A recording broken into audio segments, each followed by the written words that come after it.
bet you think that I should calm down.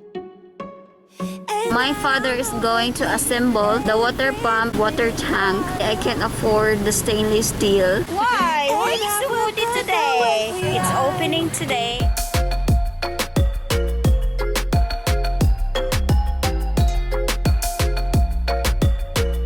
Hey guys, welcome to welcome to another vlog. Yeah, so this is random vlog actually, because we are here right now in the new market here in Tubod, which is it's opening today. We just noticed, so we stopped by and look at it. So this area, this part are fruits, and then this area are vegetables. So let's go roam around and let's see what we can find. They have here balloons from the opening. Yeah, and these are the fruits and some kamote, banana. Hi Mama. Hi Sisi. Sam. Hi. Hello, no. Tired? Wanna go home? Go home na? Also this one. Mostly all of this area are fruits and this area are vegetables. And let's go to the front. Let's see. We don't know actually how much they paid for rent for this store. Every block of store, like for example this one is different rent, this one also. And you see there's a lot of vegetables, but I don't want to shop here actually because it's expensive. So I like go shopping in Kapatagan.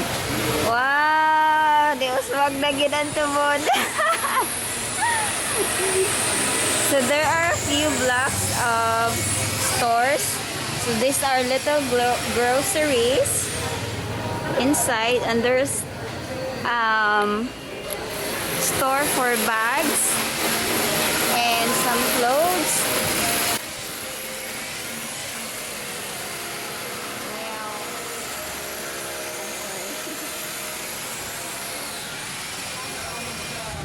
So today is opening. There's a lot of balloons. Also, there's some instant coffee station, and there are some available spots for rent. We don't know how much, but we will ask.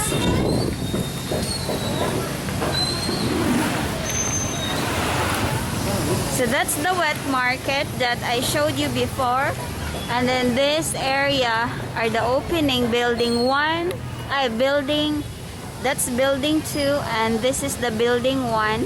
So this one is Imluwilier, soon to be.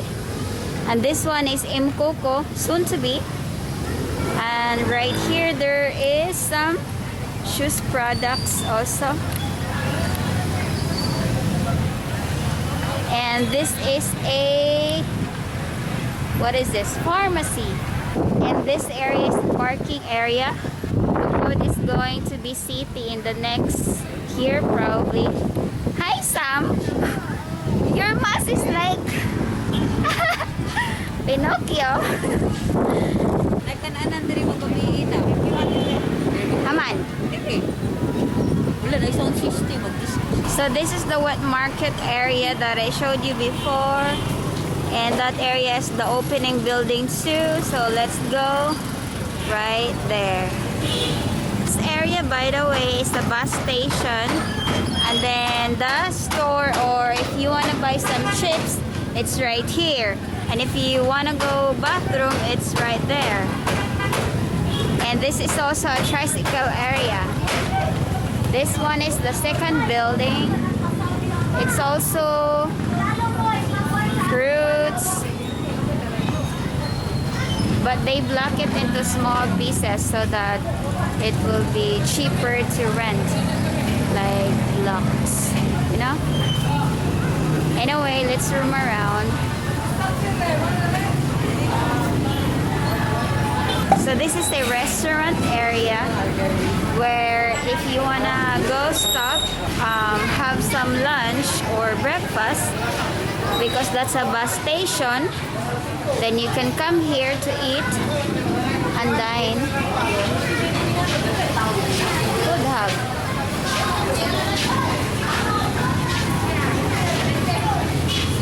Oh, some chicken joy. Jay love chicken joy. And that's the stairs going up, by the way.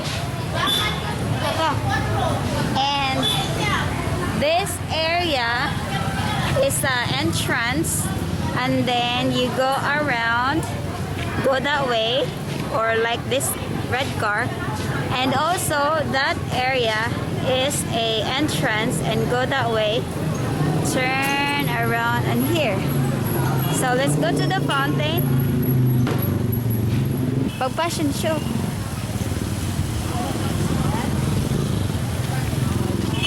Naunsa man na ay. Sexy hapon yung manakaw ay. Mga model na ako, mga pro. So this is a fountain. They said it's nice at night because there's a lights. And yeah, I am so happy with the progress here in Tubod. Are you enjoying moody girl? Say hi. Hi. No? Why? Why are you so moody today? Because she was sleeping earlier, and then we wake her up because of here. Wow, there's a lot of nice cars here in Tubod. That's so nice. I like the red one. Yeah, this is what it looks like. So tomorrow I'm going back here to fly my drone to see. And also, yeah, that's the entrance. And also this is the entrance. Hey! Wow! So that area right there is Pasalubong Center, soon to be. And that is the clothes station and some groceries. I'm so excited to show you the drone shot tomorrow. Kids, got some balloons. Okay, so again, that's the entrance, and you go that way also, or turn right here. This is the fountain. This is the building 1, and this is the building 2. So we are heading home, and I will try to fly my drone here tomorrow, so you can see from afar. We actually asked if how much are the rent. I think they are different each blocks. They don't know yet how much are they gonna pay for rent. So I'm so curious also how much for each blocks of thing store here in the new TBCC market. So this is a big gallon. Actually this is my plan of stocking a water, because we don't have much water, or we don't have consistent water at home. I can't use hot shower when the water is not strong or very little. So I decided to buy some of this gallon. Actually I can't afford the stainless steel, which is the big tank, so probably I'll just go for this one, but I don't know when. We're just canvassing how much. Mom is right there to ask for the prices. And also I need some water pump. Probably we are going to buy 2, but I heard the price is 1,700. So probably just 1, because I have to buy the water pump, which is water pump is more expensive. And yeah, let's see. I don't know yet when, but that's my plan. My father is going to assemble the water pump and this one, this water tank, so I don't need to pay labor. 3,380 ando ha. 3,380? Wala eh. So 2 pieces is 3,000. Adili. Isa ra, 1.7. Paniun ta og duha, 3.380 ra. So per piece is 1,700. If you buy 2 piece, you get a discount 3,380, which is you get a discount. But I don't know. Let's see in my budget. I bet you think that I should calm down, and that I'm overthinking everything about you, and that we're good the way we are.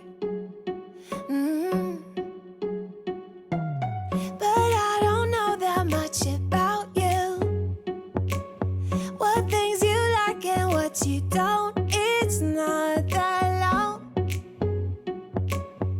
since I met you for the first time. You know we should work it out. You know we should work it out.